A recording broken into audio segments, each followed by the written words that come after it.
Puji Tuhan, salam. Buat kita semua yang diberkati Tuhan, selamat ketemu kembali.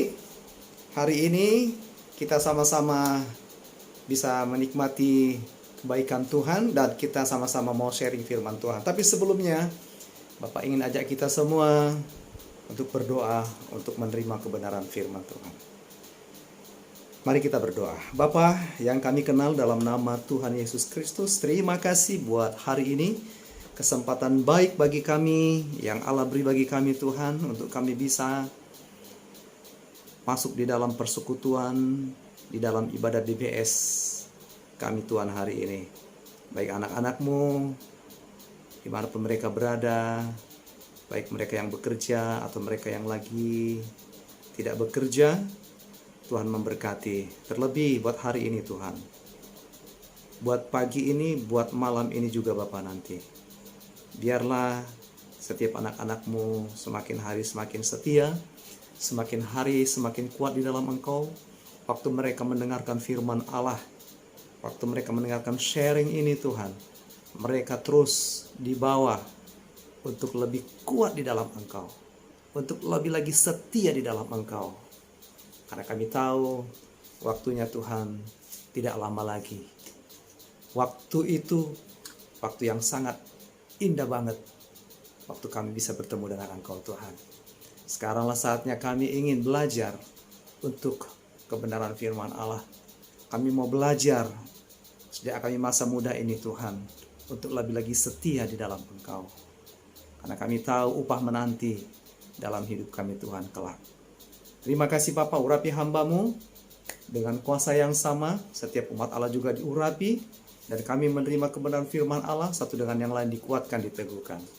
Terpujilah nama-Mu Tuhan. Dengan ucapan syukur kami terima firman-Mu dalam nama Tuhan Yesus Kristus. Sama-sama kita katakan amin. Puji Tuhan. Gak terasa, saudara-saudara, Bapak Ibu sekalian, kita akan memasuki bulan 10. Dan tidak terasa tahun ini juga akan berakhir. Tinggal 2 bulan lagi, kalau kita akan masuk sebentar lagi, tinggal berapa hari lagi kita akan masuk bulan 10, bulan 11, bulan 12. Dan kita akan tinggalkan tahun 2021 ini. Dan kita akan memasuki tahun 2022. Nah, ada pertanyaan yang ingin saya sampaikan bagi kita. Apakah tahun-tahun yang akan datang yang akan kita jalani ke depan ini lebih baik lagi dengan tahun sekarang ini?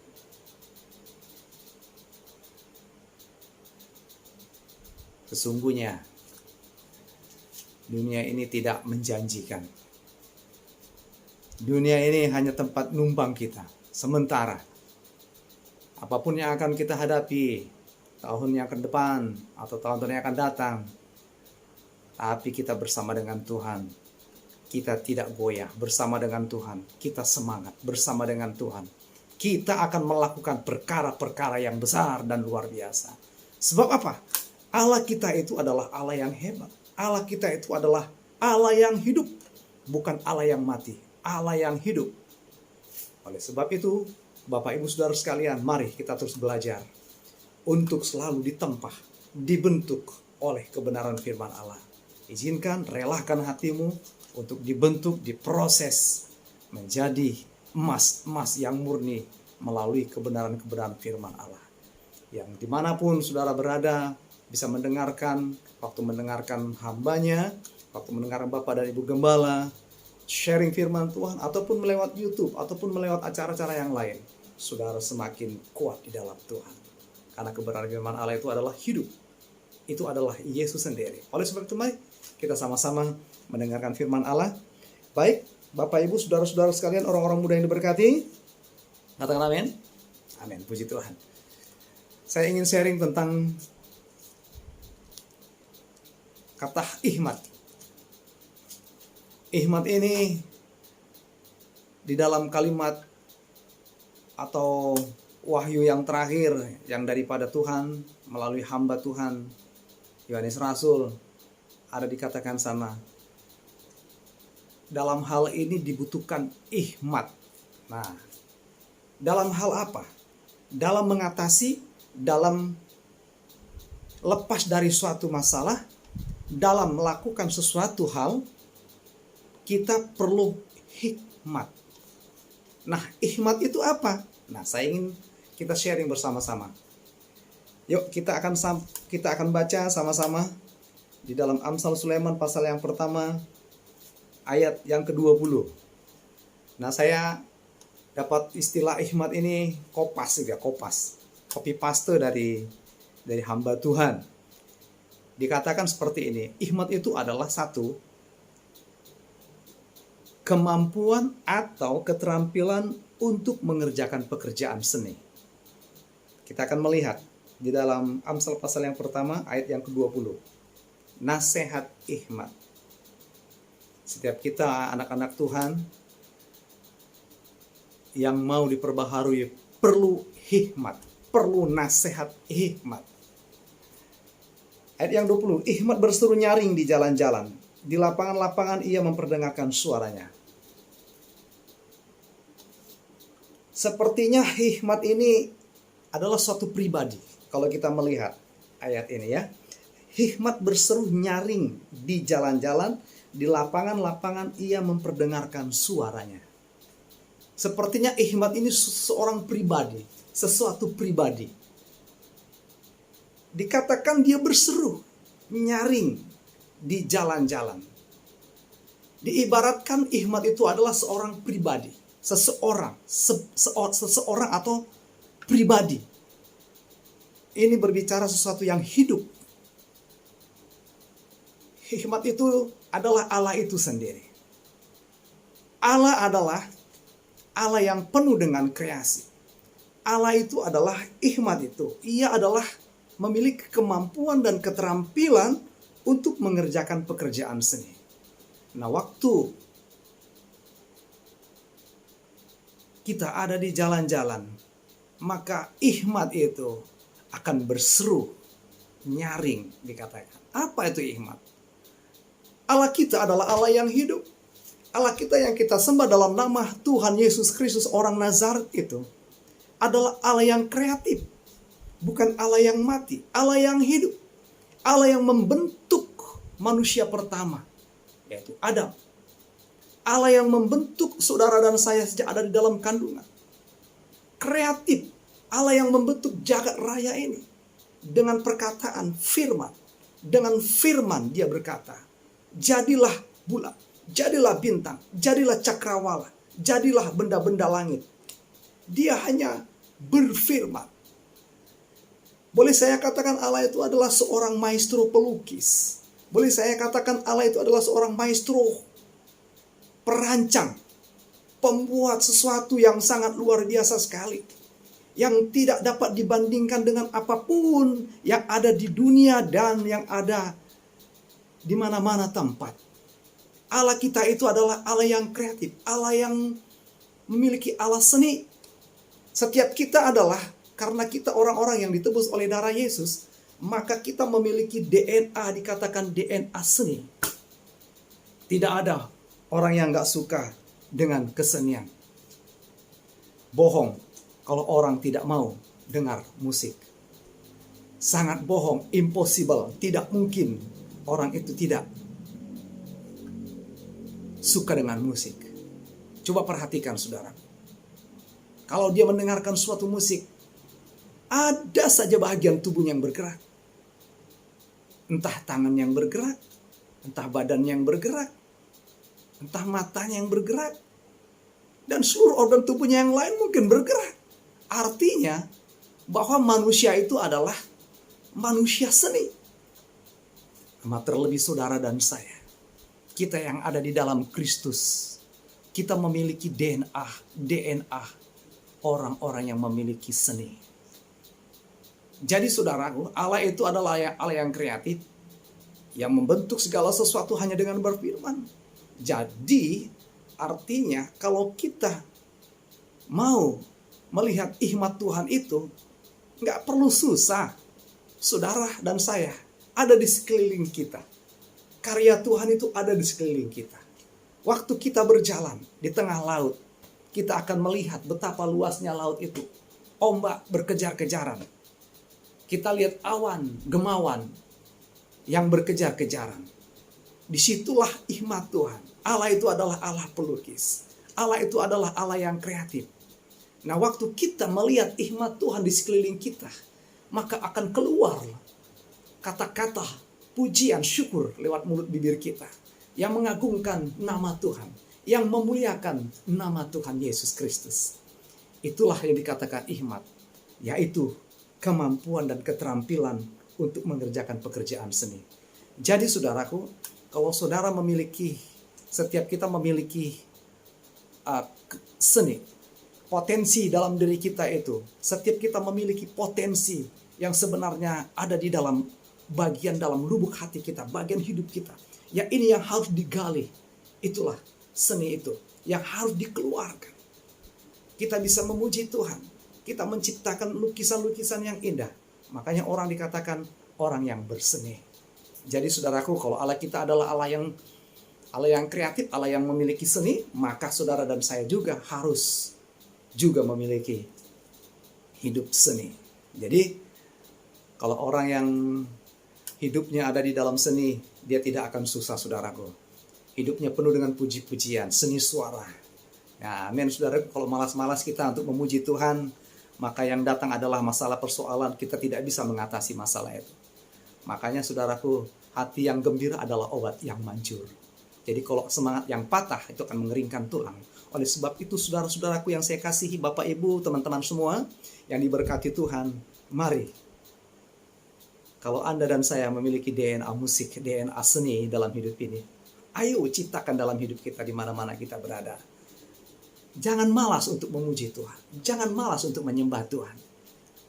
Karena di dalam pujian kepada Tuhan tentunya ya, kita diberikan semangat. Tapi kalau pujian hanya tetap terhadap sesama, itu bisa kuat sih, bisa semangat sih, tapi hanya sebatas waktu dia bernyanyi. Habis nyanyian itu, dia akan sedih lagi. Dan kebanyakan nyanyian-nyanyian dunia ini adalah nyanyian-nyanyian yang patah semangat.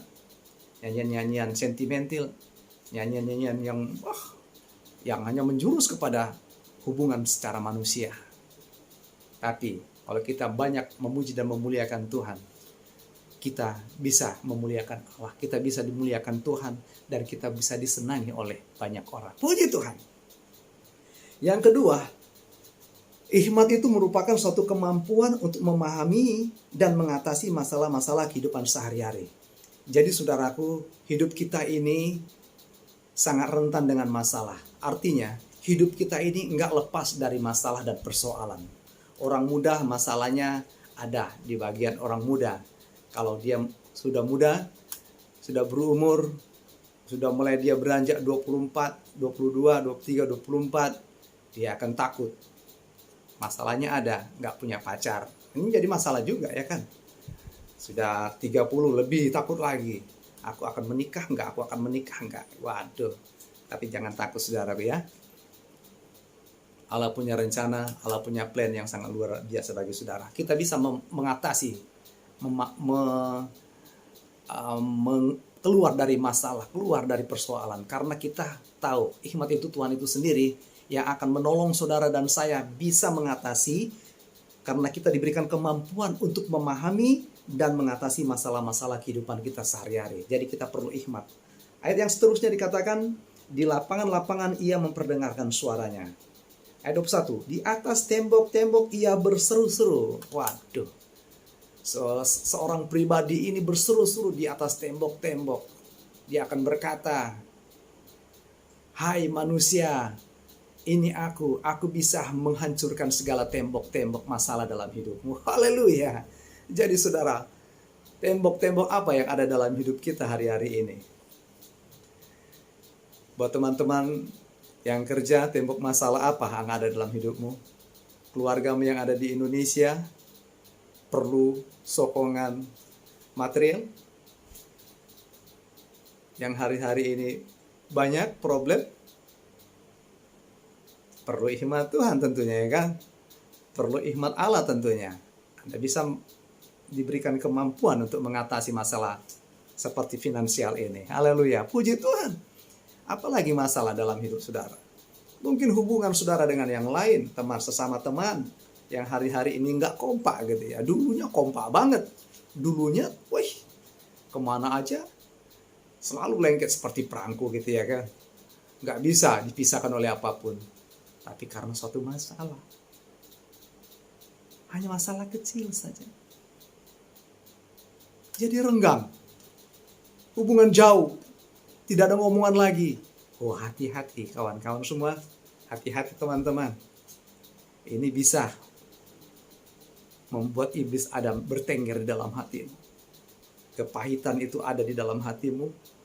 Ingat, kalau kita tidak mengampuni, Bapa di surga juga tidak mengampuni hidup saudara dan saya. Kalau kita tidak berdamai, maka Bapa di surga tidak mau berdamai dalam hidup saudara dan saya. Ayo berdamai. Ciptakan lagi suasana seperti dulu kala. Kekompakan itu ciptakan lagi. Ini memang trik-trik setan supaya anak-anak Tuhan satu dengan yang lain tuh bisa. Tidak ada komunikasi, amat terlebih sekarang ini COVID-19. Jarang lagi beribadah. Tidak ada pertemuan face to face. Tidak ada lagi cipika-cipiku. Karena apa? Karena distance. Ada jarak dibuat. Nah, hati-hati masalah sekarang ini. Ini menjadi suatu tembok, saudara. Tembok problema hari-hari ini adalah masalah ini. Tapi kita perlu hikmat Tuhan. Walaupun tembok-tembok masalah ada di sekitar kita. Hai orang-orang muda, jangan takut engkau untuk masa depanmu. Percayalah, kalau engkau mempercayakan hidupmu kepada Tuhan, engkau libatkan dirimu, rancanganmu untuk melibatkan Tuhan dalam hidupmu. Percayalah, engkau ke depan akan berjalan dengan baik bersama dengan Tuhan. Hidupmu akan terus dikawali oleh Tuhan. Hidup sekarang dan hidup yang akan datang. Bahkan keluargamu akan diberkati oleh Tuhan. Percayalah dengan Bapa. Percayalah dengan Tuhan itu sendiri. Manusia boleh mereka-reka. Manusia boleh senantiasa ingin menjatuhkan kita. Tapi percayalah Bapa di surga, Dia tidak pernah menjatuhkan saudara. Dia akan menolong kita semua. Asal kita memiliki rendah hati. Kerendahan hati itu sangat penting sekali. Dari 9 buah roh adalah rendah hati. Itu sangat penting sekali. Penguasaan diri hari-hari ini harus ada. Jangan tidak ada penguasaan diri. Ayo cari Tuhan terus. Ini persoalan sekarang. Tembok-tembok masalah sekarang ini banyak. Karena sudah ada doi. Doi itu apa doi? Doi ini yang ada di saku ini, yang ada di dompet. Bagi teman-teman yang ada di Malaysia, yang kerja sekarang ini, hati-hati. Kita bisa, karena berkat ini bisa jauh dari Tuhan. Karena berkat ini hubungan kita satu dengan yang lain bisa renggang. Karena berkat ini kita tidak mencari Tuhan. Hari ini saya ingin katakan, hikmat itu berseru-seru di atas tembok-tembok. Tembok-tembok masalah ada dalam hidup kita. Enggak lepas, saudara. Selagi kita masih hidup, kita enggak lepas dari tembok-tembok masalah itu. Oleh sebab itu kita perlu hikmat. Hikmat itu adalah kemampuan untuk memahami dan mengatasi masalah-masalah kehidupan sehari-hari. Kita harus minta hikmat itu. Hikmat daripada Tuhan. Untuk kita bisa dimenangkan, bisa menang atas masalah ini. Puji Tuhan. Selanjutnya,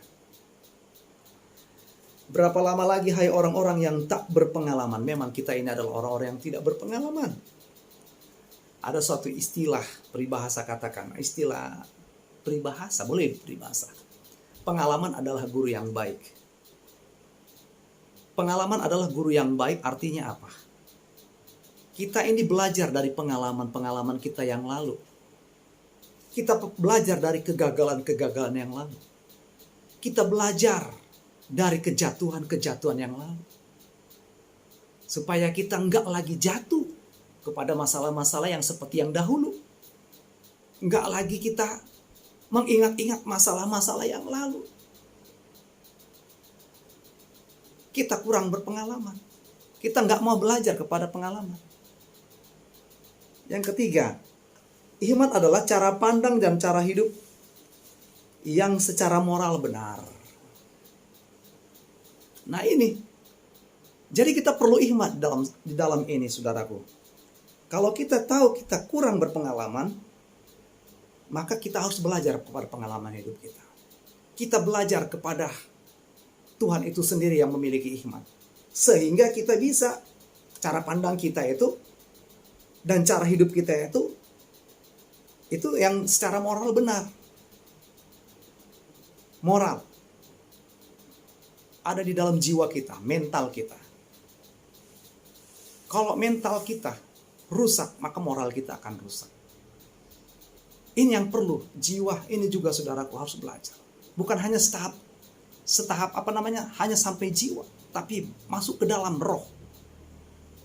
Ada banyak sekarang orang-orang pinter, tapi moralnya nggak pinter, alias moralnya bobrok, mental bobrok. Soal memberi itu bukan soal besar atau kecilnya. Soal memberi adalah soal hati. Anda memberi sedikit pun karena hati saudara tulus, berkenan di hadapan Tuhan. Kalau kita pun memberi banyak, tapi hati kita tulus, itu berkenan kepada Tuhan. Karena mental kita ini, mental yang sudah diperbaharui. Moral kita ini sudah diperbaharui.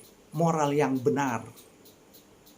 Kalau mental atau moral kita ini benar, otomatis maka roh kita ini akan semakin hidup kuat. Oleh sebab itu, mari kita belajar kepada pengalaman. Kamu masih cinta kepada keadaanmu ini. Kita masih cinta. Ada banyak orang-orang muda masih cinta kepada masalah-masalah maksud saya dalam apa yang ada dalam hidupnya. Artinya seperti ini. Anak Tuhan itu masih terlalu cinta kepada keadaannya, keadaan lamanya. Dia tidak mau belajar untuk maju. Dia nggak mau belajar untuk diperbaharui. Dia nggak mau belajar untuk mindsetnya itu berubah. Roma pasal 12 dikatakan apa? Ayo kita belajar dulu. Bapak agak lupa ini. Roma pasal 12.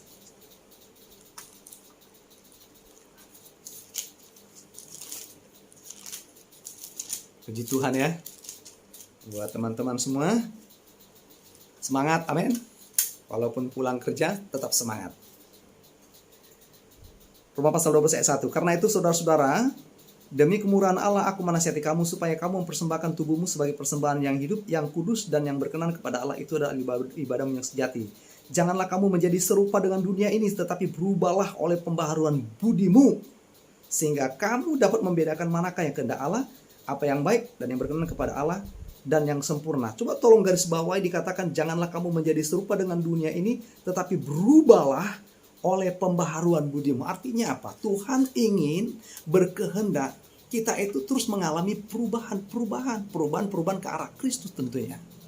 Jangan kita bercokol dalam keadaan kita sekarang ini. Artinya kita merasa puas.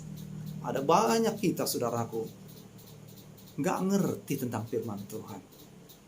Ya katakan, ya hidupku seperti ini, nggak bisa berubah. Ya aku ini seperti ini. Enggak, saudaraku. Tuhan mau kita itu berubah. Mindset kita itu berubah. Cara pikir kita itu harus berubah. Berubah itu artinya mengalami perubahan tentunya ke arah Kristus tentunya ya. Ke arah yang baik kepada Kristus. Kita belajar kepada Sang Maestro kita, yaitu Yesus sendiri. Sang Maha Guru kita, Roh Kudus, yang adalah sumber hikmat.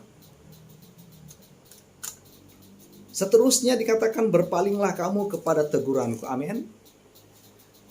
Gak ada orang tua yang tidak menegur anaknya kalau anaknya tersebut salah. Kalau anaknya terus melakukan kesalahan atau melakukan dosa. Ada ayat di dalam Amsal. Pukul katanya. Tapi jangan sampai mati katanya. Pukul anakmu. Karena dia tidak akan mati. Sejak sekarang ini saudara, orang-orang muda dipukul oleh kebenaran firman Allah. Ditegur oleh kebenaran firman saudara dan saya ditegur, dipukul oleh firman Allah. Supaya kita nggak mati kelak selama-lamanya di alam kekekalan, di alam neraka. Biarlah kita bersusah-susah di dunia ini. Artinya apa? Kita ditegur oleh kebenaran firman Allah. Sepertinya tubuh ini nggak terima, susah sebenarnya. Nggak enak ditegur, ya nggak saudaraku? Siapa yang mau ditegur? Kalau anak yang nggak ditegur, kalau kita nggak pernah ditegur, maka kita adalah orang tua itu adalah orang tua gampangan. Sehingga anaknya menjadi anak gampangan. Artinya apa? Anak gampangan itu anak yang gak terurus, anak yang gak mau ditegur, anak yang mau semau gue katanya. Nah kalau kita gak mau ditegur, maka kita menjadi orang-orang Kristen gampangan, mudah terpengaruh, mudah ngambek, mudah merajuk. Nah ini jadi anak Tuhan yang gampangan, gak bisa ditegur. Tapi yang saya hadapi hari-hari ini, yang saya hadapi sekarang ini adalah anak-anak muda yang mau ditegur oleh kebenaran firman Allah. Cuma Tuhan yang mau ditegur oleh kebenaran firman Allah tentunya, amin. Haleluya, puji Tuhan. Sesungguhnya aku hendak mencurahkan isi hatiku kepadamu dan memberitahukan perkataanku kepadamu. Wow. Hikmat yang keempat dikatakan gini saudaraku. Hikmat itu adalah pola pikir yang sesuai dengan pola pikir Allah. Pola. Pernah dengar kata pola? Ini biasanya di tukang jahit ya. Bila dia ingin membentuk atau menjahit suatu baju, apakah baju atau kemeja atau jas, dia akan ukur orang tersebut. Setelah diukur, apakah langsung dia buat? Enggak, dia harus buat sketsanya, dia harus buat polanya. Setelah polanya selesai, maka itu pola dilengketkan ke bakalnya. Baru digunting, setelah itu dijahit, dan seterusnya. Pola pikir yang sesuai dengan pola pikir Allah. Kita ini saudaraku harus memiliki pola pikir Allah itu sendiri. Wah, bolehkah kita memiliki pola pikir seperti pola pikir Allah? Bukankah kita manusia berdosa? Bukankah kita manusia nggak punya apa-apa gitu ya kan? Mungkin pertanyaan itu ada dalam pikiran Anda, pikiran kita semua. Bisakah pola pikir Allah itu akan kita terapkan dalam pola pikir kita? Dengan kekuatan kita tentunya nggak bisa. Dengan kepintaran kita pun nggak bisa. Dengan kekayaan kita nggak bisa. Dengan kegagahan kita, orang-orang muda, nggak bisa. Kita minta pribadi, seorang pribadi yaitu Roh Allah itu sendiri, Roh Kudus, yang membantu kelemahan kita. Waktu kita libatkan Roh Kudus dalam hidup kita, maka hikmat yaitu pola pikir kita sesuai dengan pola pikir Allah itu akan terjadi dalam hidup saudara dan saya. Sesungguhnya aku hendak mencurahkan isi hatiku kepadamu dan memberitahukan perkataanku kepadamu. Ini berbicara bagaimana? Tuhan berkehendak. Tuhan sesungguhnya aku hendak. Katakan aku hendak mencurahkan isi hatiku kepadamu yang memberitahukan perkataanku kepadamu. Wow. Pola pikir Allah ada di dalam pola pikir kita. Pola pikir kita itu sesuai dengan pola pikir Allah. Cara pikir kita itu sesuai dengan cara pikir Allah. Karena kita memiliki apa? Yohanes pasal 1. Seterusnya. Ayat 14 ke ayat berapa ya katakan? Dia menjadi manusia. Yesus itu menjadi manusia yang serupa dengan saudara dan saya. Artinya apa? Kita percaya kepada Tuhan Yesus, maka DNA Allah itu ada dalam hidup saudara dan saya. Cara pikir kita itu sesuai dengan cara pikir Allah. Karena kalau Tuhan ingin mencurahkan isi hatinya kepada saudara dan saya, maka kita harus buka pola pikir kita ini supaya cara pikir Allah itu dalam diri kita terjadi. Tapi kalau kita nggak mau, ayat sebelumnya dikatakan, kalau kita nggak berpaling kepada teguran Tuhan, sesungguhnya Allah tidak akan memberikan pola pikir. Cara pikir Allah itu terjadi dalam pola pikir saudara dan saya. Aku hendak mencurahkan isi hatiku. Sesungguhnya hati Tuhan itu tidak akan dicurahkan dalam setiap kita. Jadi saudara perlu hikmat Allah dalam hal ini, yaitu pola pikir yang sesuai dengan pola pikir Allah di dalam hidup saudara. Izinkan teguran itu ada dalam hidup saudara dan saya. Maka kita akan memiliki pola pikir sesuai dengan pola pikir Allah. Mungkin penjelasan dari Bapak kurang begitu jelas. Izinkan Roh Kudus ada dalam hidup kita. Dia akan menerangi lebih terang lagi dalam hidup saudara. Jadi hikmat itu saudaraku perlu Sangat perlu sekali hikmat itu dalam hidup kita. Karena waktu kita menghadapi masalah, kita perlu hikmat. Kita bisa lepas, karena hikmat itu adalah kemampuan untuk mengatasi masalah. Hikmat kita perlu mengatasi keberadaan dunia sekarang ini, yang cara pikir dunia ini ada cara pikir yang cilaka katanya. Cara pikir dunia ini cara pikir yang cilaka. Tapi saudara, sebagai gereja Tuhan, kita gantikan cara pikir Allah itu yang dalam hidup kita. Kita masuk menjadi orang-orang yang memiliki cara pikir Allah. Cara pikir Allah itu apa sih sebenarnya? Pola pikir Allah itu ingin supaya orang dunia ini mengenal kasih. Cara pikir Allah itu gimana sih sebenarnya? Cara pikir Allah sebenarnya kita harus menceritakan kasih itu kepada orang. Cara pikir Allah itu, pola pikir Allah itu sebenarnya apa sih? Kita mengasihi sesama kita, terlebih anak-anak Tuhan sesama kita, satu dengan yang lain. Ini pola pikir Allah. Kita mengasihi satu dengan yang lain. Sesama tubuh Kristus, saling mengasihi. Ini pola pikir Allah. Tapi kalau tidak ada pola pikir Allah, permusuhan akan terjadi. Kesenjangan hubungan satu dengan yang lain akan terjadi. Tidak ada lagi kekeluargaan. Pola pikir Allah mau dalam hidup saudara dan saya menjadikan gereja bersatu. Menjadikan gereja hidup di dalam kasih. Menjadikan gereja ada pengampunan. Menjadikan gereja satu dengan yang lain saling mengasihi, saling menasehati, saling memberikan kekuatan, bukan menjatuhkan. Inilah pola pikir Allah, inilah hikmat itu. Jadi kesimpulannya, marilah orang-orang muda yang diberkati Bapak Ibu Saudara sekalian, yang diberkati Tuhan, izinkan Roh Allah terus memberikan kemampuan dalam hidup saudara dan saya hari-hari ini. Menjelang kedatangan Tuhan, kita perlu hikmat Tuhan. Menjelang kedatangan Tuhan ini, kita perlu hikmat Tuhan. Puji Tuhan, Tuhan Yesus memberkati Bapak Ibu Saudara-saudara yang diberkati Tuhan. Mari kita berdoa. Kami bersyukur Tuhan buat hari ini. Kiranya Roh Kudus akan terus berkata-kata, bercerita, menceritakan kebenaran firman Allah ini yang hidup tentang hikmat-Mu, tentang Allah itu sendiri. Sebab Allah itu adalah hikmat itu sendiri. Kami libatkan Engkau Tuhan di dalam setiap pergumulan kami, di dalam setiap perencanaan kami. Kami libatkan Engkau, terlebih kami orang-orang muda-Mu. Tuhan tolong kami, seringkali Tuhan kami sembrono orang-orang muda-Mu. Kami memiliki kekuatan, tetapi kami seringkali Tuhan gagal. Kami ingin mau kekuatan kami Tuhan kami gunakan untuk memuliakan, membesarkan nama-Mu.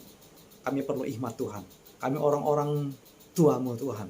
Kami orang-orang jemaat-Mu Tuhan yang lain. Kami perlu hikmat Tuhan dalam hal ini, dalam hal di dunia ini Tuhan. Kami perlu Engkau Tuhan. Kami libatkan Engkau Bapa. Terima kasih Roh Kudus. Hamba-Mu berhenti memberitakan kebenaran firman Allah. Biar Roh Allah akan terus berkata-kata dalam setiap umat Allah. Diteguhkan terjadi dalam setiap hati. Dibebaskan dari segala ikatan-ikatan apapun dalam setiap umat Tuhan. Disembuhkan mereka dari segala sakit penyakit apapun. Dipatahkan rasa ketakutan, kekhawatiran, dibuang, dicampakkan ke dalam tubir laut di dalam nama Yesus Kristus. Kebimbangan, keraguan-raguan, semuanya itu pikiran-pikiran kuasa kegelapan kami patahkan dalam setiap hati umat Allah dalam nama Yesus Kristus. Kami perlu hikmat. Tolong kami Roh Kudus. Tolong kami Tuhan. Terima kasih Bapa. Terima kasih Tuhan yang baik. Inilah hidup kami. Terpujilah nama-Mu Tuhan. Kami terima permohonan firman-Mu Tuhan dengan sukacita. Berkati terus hamba-Mu, berkati umat Allah, anak-anak-Mu Tuhan yang ada di Mentarikot, yang ada di Sungai Weh, yang ada di Lindungan, yang ada di PJS, manapun mereka berada Tuhan, Engkau memberkati mereka. Baik yang sudah berkeluarga, Engkau memberkati mereka Tuhan. Berkati pergumulan mereka, Tuhan campur tangan di dalam pergumulan mereka. Keluarga mereka yang ada di Indonesia Tuhan memberkati, apapun pergumulan mereka, Tuhan izinkan mereka melibatkan Engkau Tuhan di dalam setiap pergumulan mereka. Hikmat Allah ada dalam hidup mereka. Terpujilah nama-Mu Tuhan. Dalam nama Tuhan Yesus Kristus kami berdoa. Orang-orang muda yang diberkati, kita semua yang diberkati Tuhan, sama-sama kita berkata, amin. Puji Tuhan. Tuhan Yesus memberkati. Salam sehat. Jaga prokes, protokol kesehatan. Tuhan Yesus memberkati.